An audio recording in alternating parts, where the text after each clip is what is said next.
সকাল সকাল ভিএচএন্ডির উদ্দেশ্যে রওনা দিয়ে দিচ্ছি। আজকে সকালবেলায় কয়েকটা কথা তোমাদের সঙ্গে বলতে চাই। চাকরি পেয়েছো, স্যালারি গুনছো, ক্যাশ গুনছো, তোমার আর কিসের চিন্তা? তাদের উদ্দেশ্যে বলি, স্ট্রাগল আগেও করেছি আর এখনও করছি। এই যে রাস্তাটা দেখছো, এখানে এক বিন্দু জলের জন্য কেউ যদি মারা যায় তাহলে বাঁচানোর মতো কেউ নেই, আর এভাবেই লড়াইটা চালিয়ে যেতে হয়।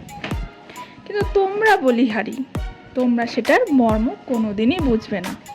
ঘরে বসে ঠাকুর নাম করার সঙ্গে সঙ্গে বাইরে বেরিয়ে একটু নিজের জন্য কর্মটাও খুঁজো। দেখবে তোমরাও ক্যাশ গুনছো, তোমরাও স্যালারি পাচ্ছ, আর টাকার উপরে শুয়েও আছো। তাই তো ঠিক বলছি আমি?